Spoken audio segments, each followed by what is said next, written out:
بسم اللہ الرحمن الرحیم۔ السلام علیکم 6 کلاس، آپ لوگ کیسے ہو؟ امید ہے کہ آپ سب لوگ خیریت سے ہوں گے اور میں بھی خیریت سے ہوں۔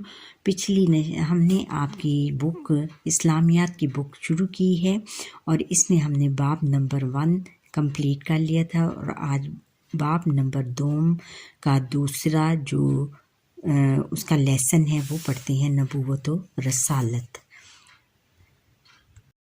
اچھا بچوں، جن لوگوں نے مجھے سبسکرائب نہیں کیا جلدی سے سبسکرائب کر لیں اور پھر یہ لیسن شروع کرتے ہیں، نبوت و رسالت۔ حاصلات تعلم اس سرور کی تکمیل پر طلبہ اس قابل ہو جائیں گے کہ عقیدہ رسالت و نبوت کے معنی و مفہوم اور اہمیت جان سکیں، انبیاء کرام علیہ السلام کی بعثت کا مقصد سمجھ سکیں کہ ان کی آنے کا اللہ تعالیٰ نے جو ان کو بھیجا تھا ان کا بھی ہم یہ جان سکیں کہ وہ کیوں بھیجے گئے، رسول اور نبی دنیا میں کیوں بھیجے جاتے تھے، اور انبیاء کرام علیہ السلام کی مشترکہ صفات خصوصاً عصمت انبیاء کرام علیہ السلام سے آگاہ ہو سکیں، اور آگے ہے کہ نبی اور رسول کا فرق جان سکیں، نبی اکرم خاتم النبیین صلی اللہ علیہ وسلم کے فضائل و خصائل، مثلاً ختم نبوت، معراج نبوی، مقام محمود، شفاعت کبریٰ اور حوض کوثر وغیرہ کو سمجھ سکیں، اور پھر ہے کہ حضرت محمد رسول اللہ خاتم النبیین صلی اللہ علیہ وسلم کے اسوہ حسنہ کے مطابق اپنی زندگی ڈھال سکیں۔ جو ہم سبق کی طرف آتے ہیں، رسالت سے مراد پیغام پہنچانا ہے۔ رسول کا معنی پیغام پہنچانے والا ہے۔ رسول اس پاکیزہ ہستی کو کہتے ہیں جسے اللہ تعالیٰ نے اپنا پیغام جو کہ اللہ تعالیٰ تک پیغام لوگوں تک پہنچانے کے لیے چنا ہو۔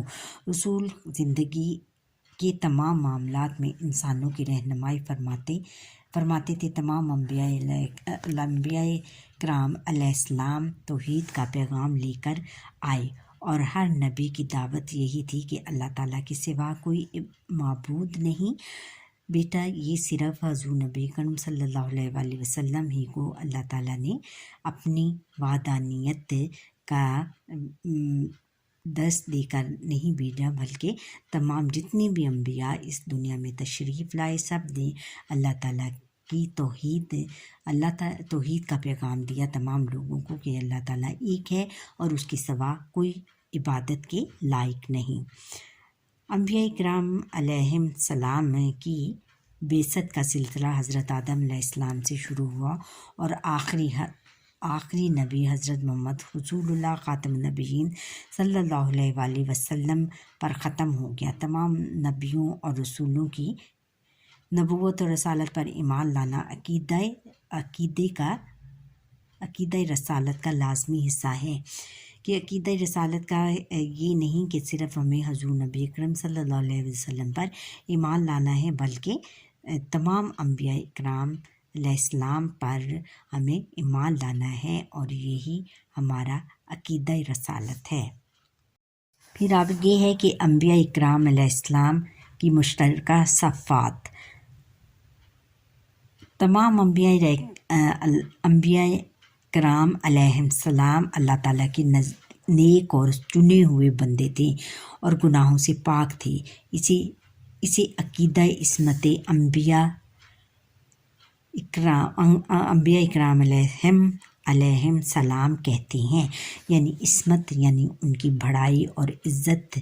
انبیاء کرام علیہ السلام کی عزت، بڑائی اور عصمت کو ہم کیا کہتے ہیں؟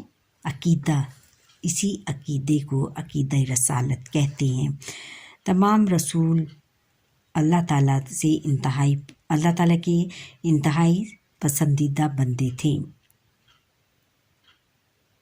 بندے یا انسان تھے۔ کسی بھی انسان کے مسلمان ہونے کے لیے اللہ تعالیٰ کے بھیجے ہوئے تمام رسولوں پر ایمان لانا اور ان کا احترام کرنا لازم ہے۔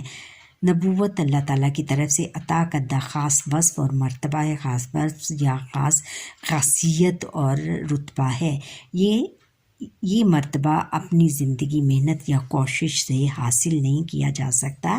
اللہ تعالیٰ نے انسانوں کی ہدایت کے لیے کم و بیش 1,24,000 پیغمبر بھیجے۔ قرآن مجید میں صرف چند انبیاء اکرام علیہ السلام کا تذکرہ کیا گیا ہے۔ اللہ تعالیٰ کا ارشاد ہے کہ اس میں انہوں نے بتایا ہے کہ بچوں، تمام انبیاء اسلام پر ہم نے ایمان لانا ہے۔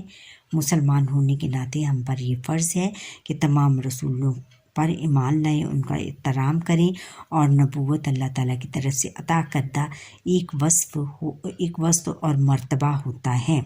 یہ مرتبہ ذاتی محنت یا کوشش سے حاصل نہیں کیا جا سکتا، کہ یعنی ہمیں اس کی ذاتی کوشش، اس میں کوئی عمل دخل نہیں ہوتا کہ فلانا بندہ زیادہ امیر ہے یا اس کے پاس زیادہ پیسے ہیں تو اس کو نبی بنا دیا جائے، یا اس کی کوشش سے کہ مجھے نبی بنا دو۔ یہ اللہ تعالیٰ ہی جس بندے کو چاہے اپنے بندوں میں سے چن کر اس کو نبی بناتا ہے، نبی یا رسول بناتا ہے۔ اللہ تعالیٰ نے انسانوں کی ہدایت کے لیے کم و بیش 1,24,000 پیغمبر بھیجے۔ قرآن مجید میں صرف چند انبیاء اکرام کا تذکرہ کیا گیا، ذکر کیا گیا ہے۔ اللہ تعالیٰ کا ارشاد ہے، ترجمہ: اور یقیناً ہم نے آپ سے پہلے کئی رسول بھیجے، ان میں سے کچھ تو ایسے ہیں جن کے حالات آپ سے بیان کر دیے ہیں اور کچھ ایسے ہیں جن کے حالات بیان نہیں کیے گئے۔ یعنی اللہ تعالیٰ فرماتا ہے کہ رسول آپ سے پہلے، یعنی تمام رسولوں سے پہلے ہم نے بہت سے حضور نبی اکرم صلی اللہ علیہ وآلہ وسلم کو مخاطب کر کے اللہ تعالیٰ فرماتا ہے کہ ہم نے تم سے پہلے، آپ سے پہلے بہت سے رسول بھیجے جن کے حالات ہم نے بیان کر دیے، یعنی قرآن پاک میں ہم نے بیان کر دیے، اور کچھ ایسے ہیں جن کے حالات بیان نہیں کیے۔ کہ دنیا میں ملک یا جگہ ایسی نہیں جہاں دنیا میں کوئی ملک یا جگہ ایسی نہیں جہاں اللہ تعالیٰ نے کہ نبی نے اللہ تعالیٰ کا پیغام نہ پہنچایا ہو۔ اللہ تعالیٰ نے اپنا پیغام دنیا کے گوشے گوشے میں پہنچانے کے لیے گوشے گوشے میں اپنے نبیوں کے ذریعے پہنچایا۔ ارشاد ربانی ہے کہ اللہ تعالیٰ نے تمام پیغام، یعنی اپنی وحدانیت کو پھیلانے کے لیے جو تھا پیغام، وہ تمام انبیاء علیہ السلام کے ذریعے دنیا کے کونے کونے میں پہنچا دیا۔ اور ارشاد ربانی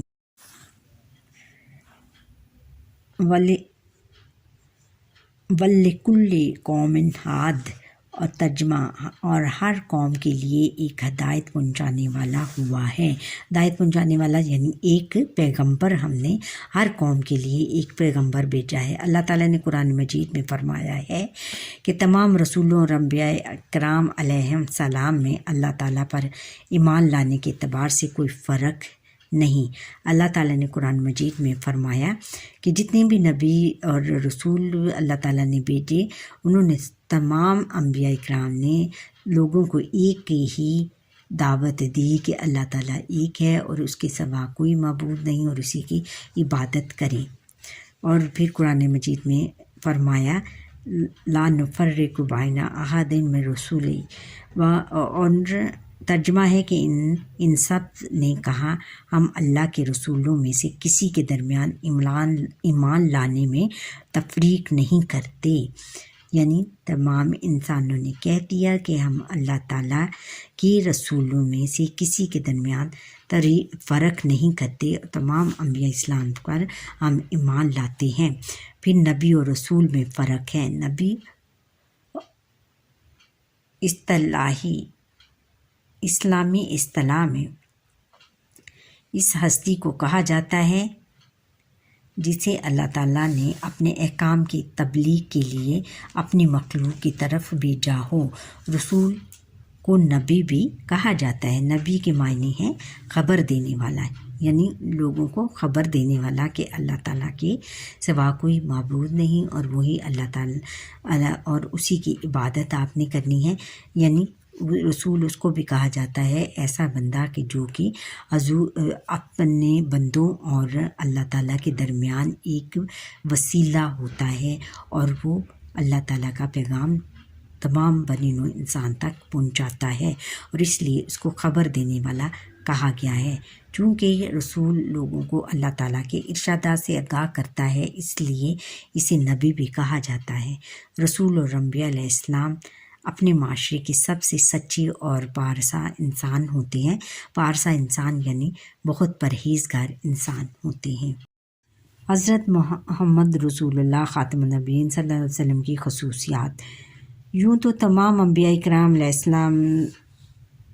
السلام ہی قابل احترام ہے، لیکن اللہ تعالیٰ نے ہمارے نبی حضرت محمد رسول اللہ خاتم النبیین صلی اللہ علیہ وسلم کو سب نبیوں میں عظیم مقام عطا فرمایا۔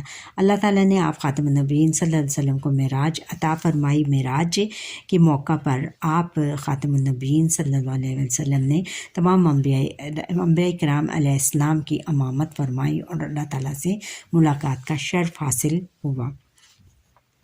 بچوں، سب انبیاء کرام میں حضور نبی اکرم صلی اللہ علیہ وسلم کو فوقیت اس لحاظ سے ہے کہ آپ خاتم النبیین ہیں، ایک تو، اور دوسرے یہ کہ ان کو اللہ تعالیٰ نے معراج فرمائی، یعنی اپنے پاس معراج کے موقع پر اپنے پاس بلایا اور اللہ تعالیٰ کے روبرو دونوں نے ایک دوسرے سے اللہ کے ساتھ ان کی ملاقات کروائی۔ اللہ نے اپنے ساتھ ان کو اپنی ملاقات کروائی، اور پھر تمام انبیاء اس موقع پر حضور نبی اکرم خاتم النبیین صلی اللہ علیہ وسلم نے تمام انبیاء کرام کی امامت کروائی، یعنی ان کو نماز پڑھوائی۔ روز محشر اللہ تعالیٰ نبی کریم خاتم النبیین صلی اللہ علیہ وسلم کو درج ذیل عظیم مراتب عطا فرمائیں گے، عظیم رتبے دیں گے۔ مقام محمود سورہ بنی اسرائیل کی آیت 79 میں اللہ تعالیٰ نے نبی کریم خاتم النبیین صلی اللہ علیہ وسلم کو مقام محمود عطا کرنے کا وعدہ فرمایا ہے۔ مقام محمود کا معنی ہے ساری انسانیت میں سب سے بڑھ کر تعریف کا مقام۔ مقام محمود کا سب سے مستند مفہوم یہ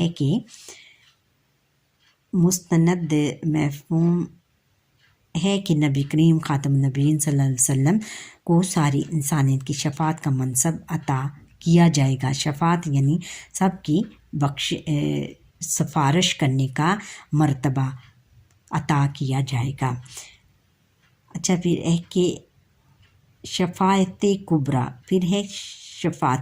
کبریٰ، قیامت کے دن دنیا بھر کے انسان اس دن کی شدت اور ہولناکی کی وجہ سے پریشان ہوں گے اور حساب کتاب شروع ہونے کے منتظر ہوں گے۔ اس دن اللہ تعالیٰ نبی کریم خاتم النبیین صلی اللہ علیہ وسلم کی سفارش پر حساب کتاب کا آغاز فرمائیں گے۔ اس سفارش کو احادیث سے مبارکہ میں شفاعت کبریٰ کا نام دیا گیا ہے۔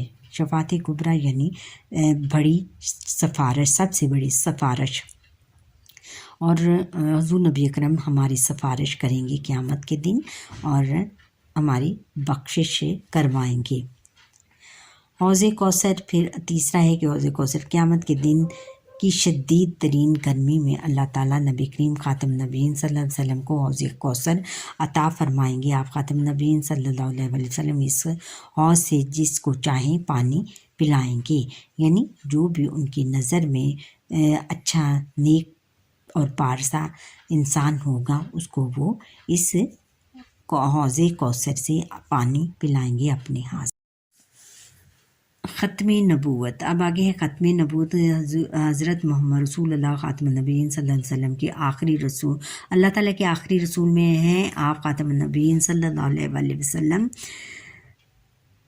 وسلم نے کا لقب خاتم النبیین ہے۔ آپ خاتم النبیین صلی اللہ علیہ وسلم کے بعد اب قیامت تک کوئی نبی یا رسول نہیں آئے گا۔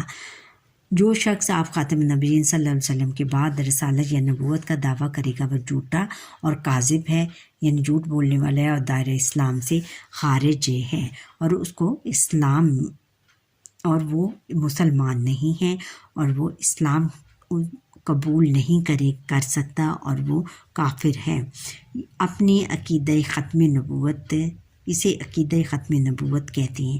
یہ عقیدہ ہمارے ایمان کا لازمی حصہ ہے۔ عقیدہ ختم نبوت قرآن مجید کی بہت سی آیات سے ثابت ہے۔ ایک مقام پر اللہ تعالیٰ فرماتے ہیں ما کانا محمد ابا احد من رجالکم ولکن رسول اللہ و خاتم النبیین۔ ترجمہ ہے کہ نہیں ہے محمد خاتم النبیین صلی اللہ علیہ وسلم تمہارے مردوں میں سے کسی کے باپ، لیکن وہ اللہ کے رسول اور خاتم النبیین ہیں، یعنی خاتم النبیین یعنی سب سے آخر میں آنے والے نبی ہیں۔ نبی اکرم خاتم النبیین صلی اللہ علیہ وسلم کا فرمان ہے لا نبی یا بعدی، ترجمہ میرے بعد کوئی نبی نہیں آئے گا۔ آگے ہے کہ حضرت محمد رسول اللہ خاتم النبیین صلی اللہ علیہ وسلم پر جو پیغام نازل کیا گیا وہ نہ صرف جامع اور مکمل تھا، نہ صرف جامع، اس میں بہت زیادہ بصیرت اور مکمل ہو گیا، بلکہ ہر زمانے اور ہر جگہ اور ہر قوم کی رہنمائی کے لیے کافی ہے، یعنی ہر زمانے، آنے والے زمانے اور اس سے بھی آنے والے زمانے کے لیے کافی ہے، جو کہ انہوں نے اپنے دین میں کو تکمیل کر دیا ہے۔ قرآن مجید اور ہمارے پیارے نبی خاتم النبیین صلی اللہ علیہ وسلم کی حیات طیبہ پورے انسانیت کی رہنمائی کے لیے کافی ہے۔